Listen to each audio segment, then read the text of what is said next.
Muitos pais alertam seus filhos sobre o perigo de andar em más companhias. Mas como é possível reconhecer isso sem experiência? A protagonista da história de hoje era uma pessoa boa, inteligente e talentosa. No entanto, nem essas qualidades puderam protegê-la dos horrores que o destino lhe reservava. Sarah Cafferty nasceu em 20 de junho de 1990. No momento em que a menina nasceu, a família morava em Queensland, Austrália. Era um momento difícil. O dinheiro era sempre escasso. Os pais tentavam se unir nesse período, mas as dificuldades financeiras trouxeram muita discórdia. Finalmente, o pai conseguiu um emprego melhor remunerado. Todos os três foram obrigados a se mudar. Parecia que tudo estava indo bem. Nos anos seguintes, a família morou na pequena cidade de Bacchus Marsh, um subúrbio de Melbourne. Infelizmente, esses eventos coincidiram com a época em que os problemas começaram na família Cafferty.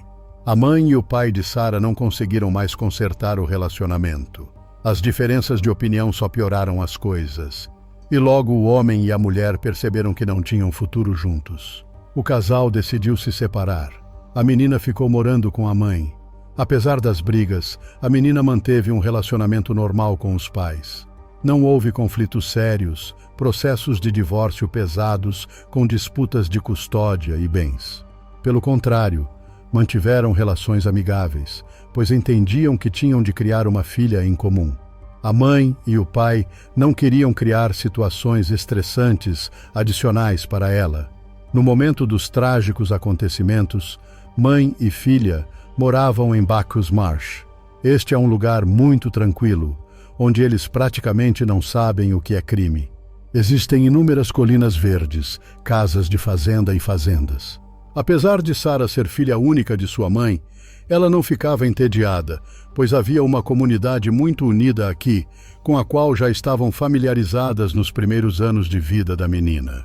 Foi fácil para Sarah se integrar à equipe, auxiliada por sua natureza sociável. Quando Sarah não estava com a mãe neste pequeno paraíso, ela passava um tempo com o pai em Queensland. No entanto, à medida que crescia, ela queria cada vez mais ficar com a mãe para ficar mais perto dos amigos.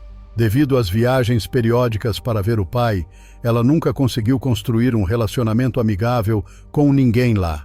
E o próprio homem trabalhava o tempo todo, então não podia dar atenção suficiente à criança. Como resultado, quando Sarah podia, ela ficava em Bacchus Marsh, apesar do desânimo do homem. A filha passou a visitar Queensland com cada vez menos frequência. No entanto, eles não perderam totalmente o contato, ligavam e se comunicavam regularmente. Além disso, o pai às vezes a visitava. Ambos os pais amavam a menina e de todas as formas a apoiaram em seu caminho de vida. De qualquer forma, Sarah era de uma boa família. Apesar da separação dos pais, ela não sabia o que eram crueldade e dor. Ambos os pais levavam uma vida decente, ganhavam um bom dinheiro, eram membros respeitados da sociedade. Quando a menina foi para a escola primária, sua mãe escolheu a escola mais próxima, que ficava a 10 minutos a pé de casa. Aqui, Sarah rapidamente fez muitos amigos. O caminho para a escola era por um pântano local. Era uma vasta área inundada, com caminhos passando por ela. A menina seguiu esta rota, pois era a única maneira curta de chegar lá a pé. No caminho, ela passou por uma velha casa localizada à distância, mas não fazia ideia do quão intimamente seu destino estaria conectado a ela. Desde a primeira série, Sarah teve um grande interesse em aprender. Ela era uma excelente aluna e estudava muito depois da escola, ao mesmo tempo em que começou a praticar atletismo. A menina participou de competições com outras crianças. Depois também se interessou por karatê e canto em um coral. Sarah tinha uma ótima voz. A menina estava indo bem. Ela lidou bem com o currículo escolar e, em seu tempo livre, adorava assistir documentários. Sarah disse repetidamente a seus parentes que gostaria de ter um irmão ou irmã, mas sua mãe não estava pronta para outra criança e recusou. Sarah continuou sendo sua única filha. Depois de terminar o 10º ano, a menina foi para a faculdade. Infelizmente, durante este período, Sara começou a ter problemas de saúde. Aos 15 anos, ela foi diagnosticada com asma. Ela foi hospitalizada e os médicos imediatamente descobriram broncoespasmos graves que poderiam evoluir para uma forma grave e se manifestar como ataques. O perigo desta condição é que ela começa repentinamente e pode levar à perda de consciência muito rapidamente. Por causa disso, a menina teve que reduzir significativamente a atividade física, desistir de competições, até mesmo parar de cantar, e também ir ao hospital com mais frequência. O principal problema era a necessidade de identificar e comprar em tempo hábil inaladores. Tudo isso atrapalhou tanto seus planos que Sara foi forçada a terminar seu último ano em casa. Devido às constantes idas ao hospital, ela perdeu uma parte significativa do currículo, houve dificuldades em acompanhar as matérias. Felizmente, a aluna era muito trabalhadora e não desistiu. O ensino doméstico era forçado e se tornou um grande problema para ela. Sara perdeu contato com muitos de seus amigos, não podia se comunicar constantemente com sua companhia. Porém, ela ainda tinha amigos e conhecidos com quem se encontrava e mantinha contato regularmente. Depois de terminar a escola, ela teve tempo livre. Ela decidiu não perder tempo e conseguiu um emprego em um bar local. Em 2011, a menina fez 21 anos. Durante esse período, ela conheceu um cara chamado Christopher Stewart. Ele parecia doce e atencioso, então Sara sentiu feliz. Ela tinha certeza de que esse era o homem com quem passaria o resto da vida, sobre o que repetidamente contava a parentes e amigos. Ao mesmo tempo, sua família não compartilhava do entusiasmo da garota por esse homem. Desde o primeiro encontro, ele não parecia confiável, mas Sara estava nas garras do amor jovem e não ouvia ninguém. No entanto, os temores de seus entes queridos rapidamente começaram a se concretizar. Após 2 meses de relacionamento, seu namorado começou a mostrar um lado diferente de sua personalidade. Na verdade, ele tinha uma má reputação na cidade. Acreditava-se que ele usava substâncias ilegais e também podia estar envolvido no submundo do crime. O jovem começou a mostrar seu alter ego manipulador. Primeiro, ele decidiu cortar todo o contato da garota com os amigos. Este era um esquema clássico em que a vítima é gradualmente pega em uma armadilha de isolamento. Infelizmente, como costuma acontecer, a garota nem desconfiava do que estava acontecendo. Então Christopher começou a destruir o relacionamento entre entes queridos. Sara certa vez contou à sua amiga Ashley como ela começou a usar drogas leves. Apesar da persuasão de seu namorado, ela ficou impressionada. Além disso, era isso que ele apoiava ativamente. Então ela começou a beber álcool com mais frequência, a experimentar drogas mais pesadas. A essa altura, Christopher já havia substituído completamente a companhia de seus amigos da jovem e seus novos amigos não eram nada legais. Eles eram pessoas mais sombrias, a maioria das quais viciadas em substâncias ilegais pesadas. A casa onde o casal morava tornou-se um lugar onde todos os tipos de marginais vinham e podiam usar substâncias por vários dias. Seus familiares logo viram as mudanças da jovem. Eles viram como ela estava gradualmente se afundando. Eles tentaram ajudar, mas ela não queria deixar o namorado. No entanto, Sara sentiu o impacto total dos efeitos nocivos do uso regular de substâncias. Ela foi demitida do emprego. Aparentemente, ela queria sair desse círculo vicioso. Certa vez, a menina tentou fazer uma desintoxicação em casa, mas não conseguiu. Como resultado, ela foi a um centro médico para um programa de tratamento de dependência. Sara passou uma semana na clínica e concluiu com sucesso a desintoxicação, após o que voltou para casa. Sara estava completamente transformada. O tratamento na clínica a beneficiou. A menina até voltou aos seus velhos hobbies e sonhos. Agora ela queria finalmente se formar, se tornar advogada e conseguir um emprego. E também sonhava em viajar. Claro, para consolidar o sucesso dos procedimentos médicos, foi necessário romper com o namorado viciado, que era um mau exemplo para ela.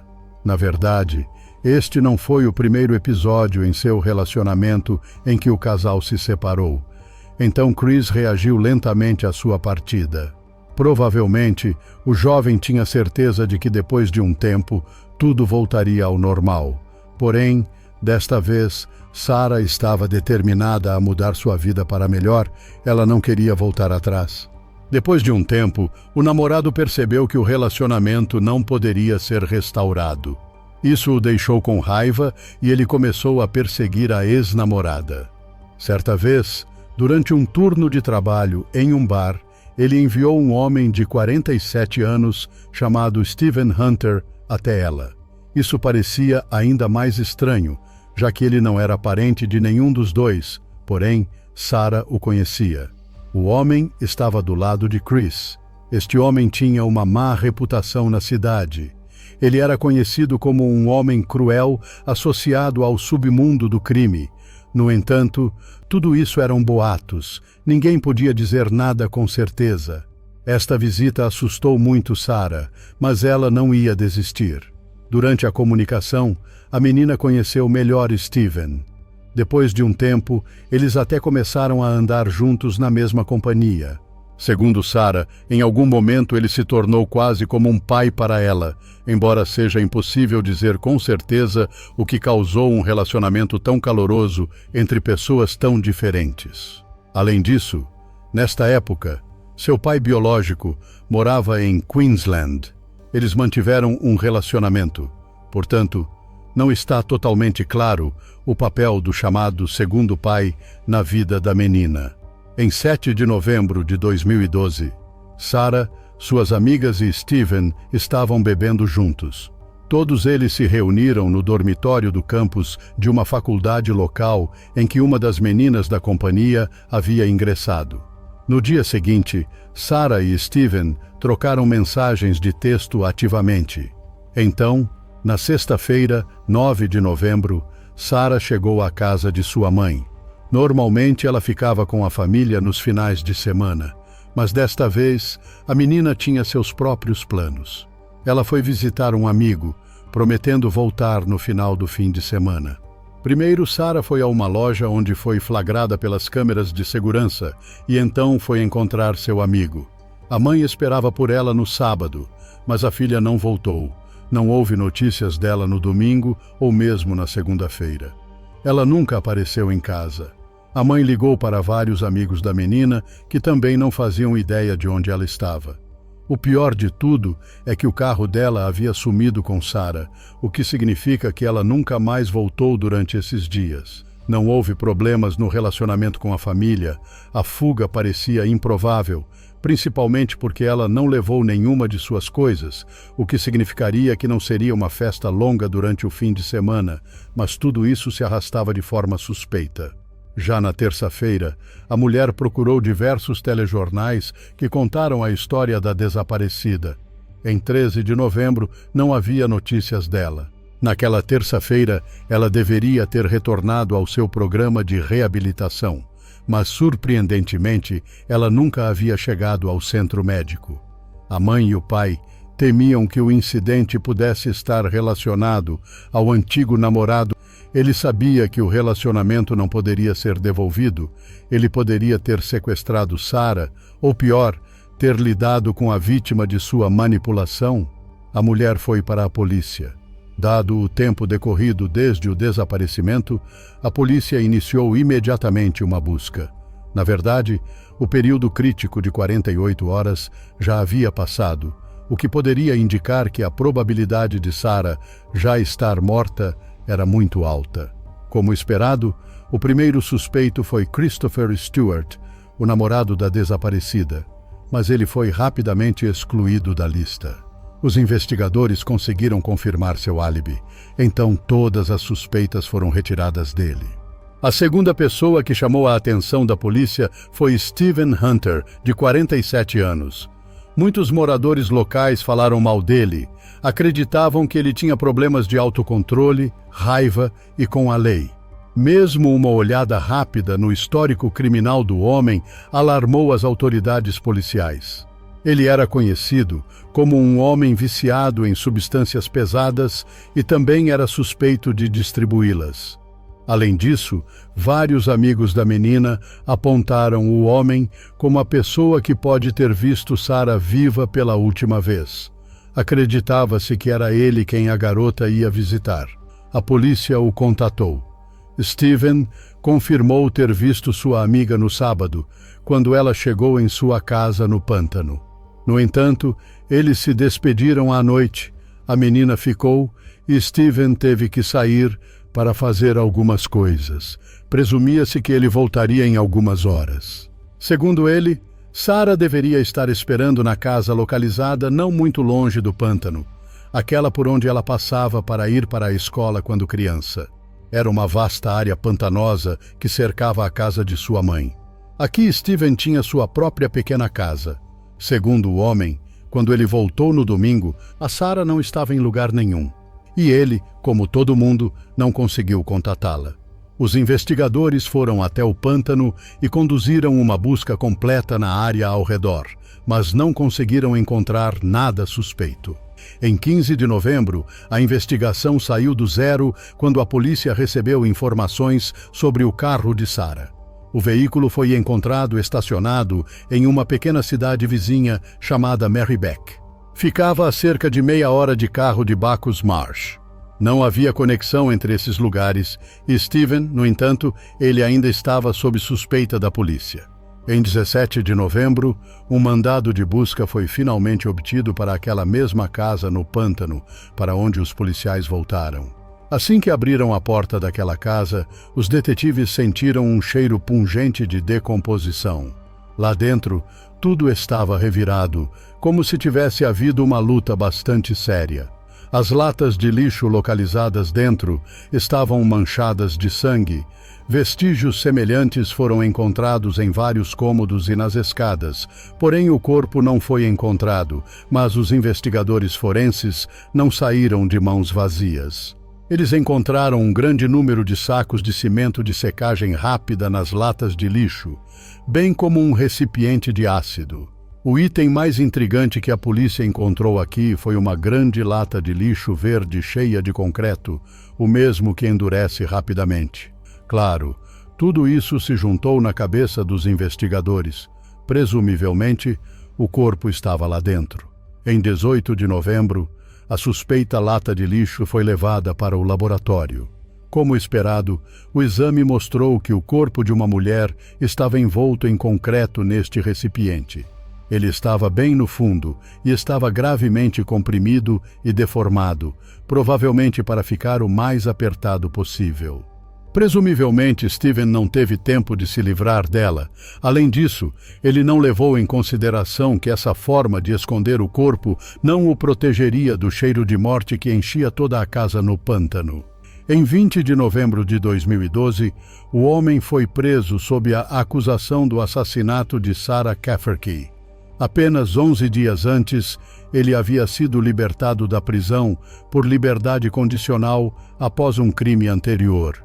Claro, desde o início do interrogatório, ele negou qualquer envolvimento no assassinato, bem como as tentativas de esconder o corpo em uma lixeira, mas sob a pressão dos detetives, eles conseguiram quebrá-lo.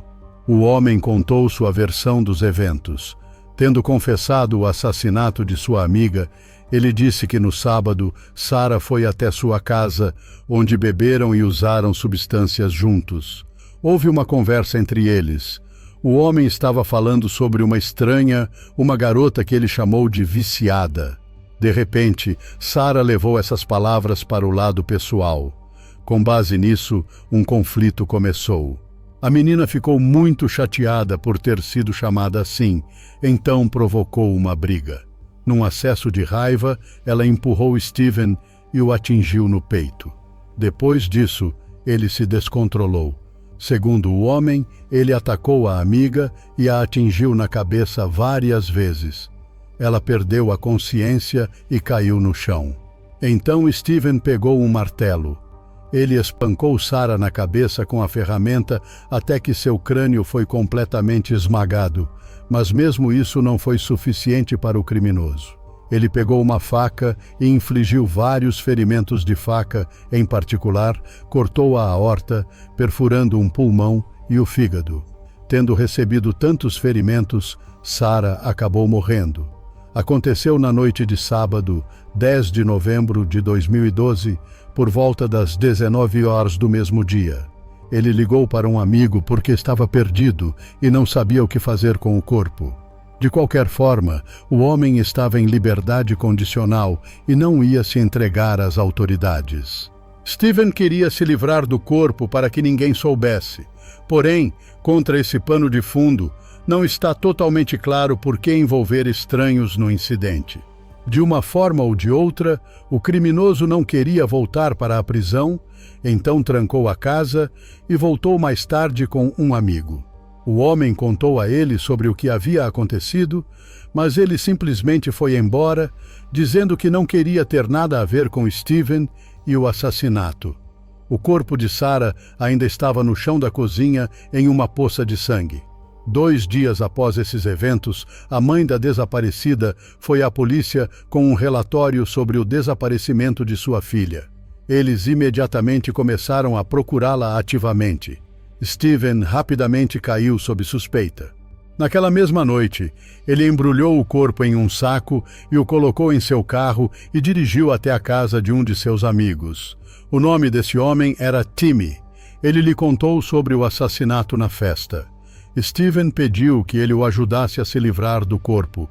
Em particular, ele queria usar seu terreno para fazer um enterro. Porém, este amigo também se recusou a ajudar, dizendo que não queria ter problemas com a lei. Ele recomendou que Steven se entregasse às autoridades. No entanto, Timmy não se recusou a conversar com seu amigo. Eles até foram a uma cafeteria juntos para fazer um lanche. É notável que o corpo ficou em seu carro todo esse tempo. No caminho de volta, o assassino comprou um galão de ácido clorídrico e 3 sacos de cimento de secagem rápida, junto com um rolo de plástico preto. Após esta reunião, os amigos simplesmente seguiram caminhos separados. O criminoso foi implementar um plano, segundo o qual o corpo da vítima foi envolto em concreto em sua casa no pântano. Aqui ele colocou o corpo no fundo de uma lata de lixo de plástico e o encheu com concreto. Depois disso, ele dirigiu até uma das cidades vizinhas, que não tinha nenhuma conexão com ele. Ele largou o veículo aqui na esperança de despistar a investigação. Durante a investigação, descobriu-se que a má reputação do homem na cidade, na verdade, tinha uma escala muito maior do que se costumava pensar. Ele tinha um longo passado criminal. A vida de Steven Hunter começou mal. Ele cresceu em um ambiente abusivo. Seu pai tirânico abusou e espancou o menino repetidamente. Ele viveu com medo por anos. O pai até tentou queimar seu filho com um isqueiro.